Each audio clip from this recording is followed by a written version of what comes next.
सत्संगत जी, प्यार से बोलना जी, धन निरंकार जी। उम्मीद करती हूँ आप सभी संत महापुरुष माता जी की कृपा से बहुत अच्छे होंगे। आप सभी का एक बार फिर से स्वागत है आपके अपने ही चैनल पर। आज का विषय है परमात्मा अगर एक रास्ता बंद करते हैं तो दूसरा रास्ता खोल भी देते हैं। सत्संगत जी, चैनल पर पहली बार आए हैं तो लाइक शेयर सब्सक्राइब करना ना भूले। सत्संगत जी, कमेंट बॉक्स में धन निरंकार जी जरूर लिखिए। आप जी के चरणों से जुड़ना हमारे लिए सौभाग्य की बात है। सत्संगत जी, एक बादशाह महल की छत पर टहलने चला गया। टहलते टहलते उसकी नजर महल के नजदीक घर की छत पर पड़ी, जिस पर एक बहुत खूबसूरत औरत कपड़े सुखा रही थी। बादशाह ने अपनी एक बांदी को बुलाकर पूछा, ये किसकी बीवी है? बांदी ने कहा, बादशाह सलामत, ये आपके गुलाम फिरोज की बीवी है। सत्संगत जी, बादशाह नीचे उतरा। बादशाह पर उस औरत के हुस्न जमाल का सहर सच छा गया है। उसने फिरोज को बुलाया। फिरोज हाजिर हुआ तो बादशाह ने कहा, फिरोज, हमारा एक काम है। हमारा ये खत फलम मुल्क के बादशाह को दे आओ और मुझे इसका जवाब भी उनसे ले आना। फिरोज बादशाह का हुक्म सर आंखों पर, और वो उस खत को लेकर घर वापस आ गया। खत को अपने तकिए के नीचे रख दिया, सफर का सामान तैयार किया, रात घर में गुजारी और सुबह मंजिले मकसूद पर रवाना हो गया। इस बात से अनजान की बादशाह ने उसके साथ क्या चाल चली है। सत्संगत जी, इधर फिरोज जैसे ही नजरों से ओझल हो गया। बादशाह चुपके से फिरोज के घर पहुंचा और आहिस्ता से फिरोज के घर का दरवाजा खटखटाया। फिरोज की बीवी ने पूछा, कौन है? बादशाह ने कहा, मैं बादशाह, तुम्हारे शौहर का मालिक। तो उसने दरवाजा खोला। बादशाह अंदर आकर बैठ गया। फिरोज की बीवी ने हैरान होकर कहा, आज बादशाह सलामत यहाँ हमारे गरीब खाने में? बादशाह ने कहा, मैं यहाँ मेहमान बनकर आया हूँ।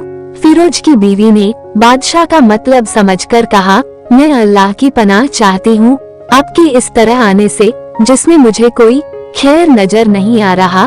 बादशाह ने गुस्से में कहा, ये लड़की क्या कह रही हो? तुम जानती भी हो हम कौन हैं? बादशाह सलामत, मैं जानती हूँ कि आप ही बादशाह हैं, लेकिन बुजुर्ग कह गए हैं कि अगर मच्छर गिर जाए खाने में तो हम हाथ उठा देते हैं। अगरचा जितनी भी तेज भूख क्यों ना लगी हो, लेकिन वो मुद्दार तो नहीं। खाना शुरू कर देता और कहा, बादशाह सलामत, आप उस कटोरे में पानी पीने आ गए हो जिसमें तुम्हारे कुत्ते ने पानी पिया है। बादशाह उस औरत की बातों से बड़ा शर्मसार हुआ और उसको छोड़कर वापस चला गया। सत्संगत जी, लेकिन अपनी चप्पल वही भूल गया। ये सब तो बादशाह की तरफ से हुआ। अब फिरोज को आधे रास्ते में याद आया कि जो खत बादशाह ने उसे दिया था वो तो घर पर ही छोड़ आया है। उसने घोड़े को तेजी से वापस मोड़ा और अपने घर की तरफ लपका। फिरोज अपने घर पहुंचा तो तकिया के नीचे से खत निकालते वक्त उसकी नजर पलंग के नीचे पड़ी बादशाह की चप्पल पर पड़ी, जो वो जल्दी में भूल गया था। सत्संगत जी, फिरोज का सर चकरा कर रह गया और वो समझ गया कि बादशाह ने उसको सफर पर सिर्फ इसलिए भेजा जिससे वो अपना मतलब पूरा कर सके। फिरोज किसी को कुछ बताए बगैर चुपचाप घर से निकला। खत लेकर वो चल पड़ा और काम खत्म करने के बाद बादशाह के पास वापस आया तो बादशाह ने इनाम के तौर पर उसे 100 दिनार दिए।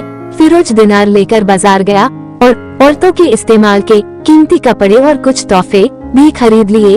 घर पहुंचकर बीवी को सलाम किया और कहा, चलो तुम्हारे मायके चलते हैं। बीवी ने, ये क्या है?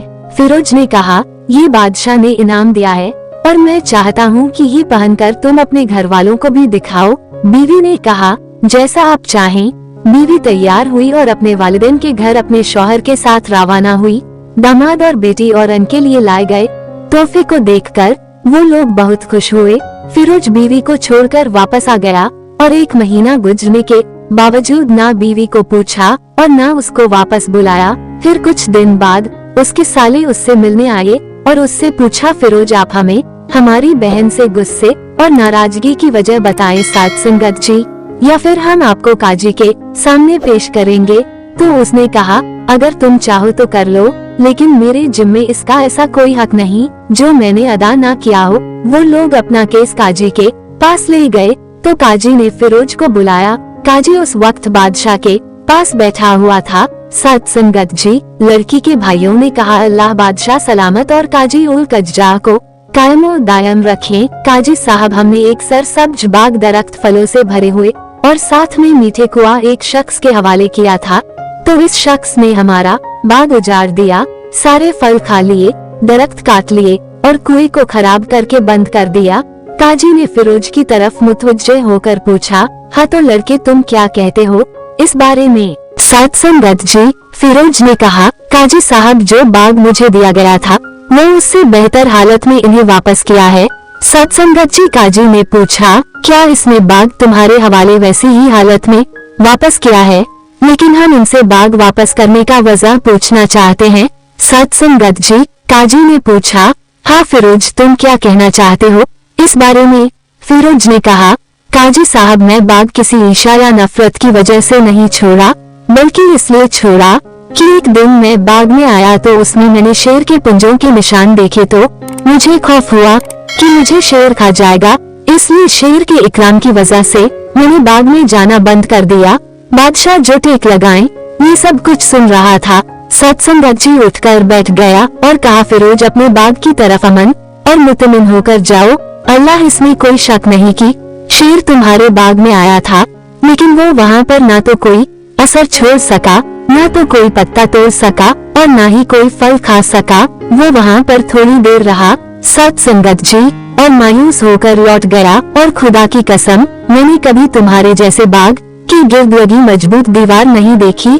सत्संगत जी, तो फिरोज अपने घर लौट आया और अपनी बीवी को भी वापस ले आया। न तो काजी को पता चला और न ही किसी और को कि ये माजरा क्या है। सत्संगत जी, क्या खूब बेहतर है अपने अहलो अयाल के राज को छुपाना। सत्संगत जी, जिससे लोगों को पता न चले, अपने घरों के भेद किसी पर जाहिर न होने दो। सत्संगत जी, माताजी आप सभी संत महापुरुषों को खुशियों से भर दे। सत्संगत जी, आप जी को सेवा सत्संग सिमरन से माता जी जोड़े रखें, दासी को भी आशीर्वाद बख्शे की आप जी के चरणों से जुड़े रहे। चैनल को लाइक शेयर सब्सक्राइब करना ना भूले। बड़ी ही प्यार से बोलना जी धन निरंकार जी।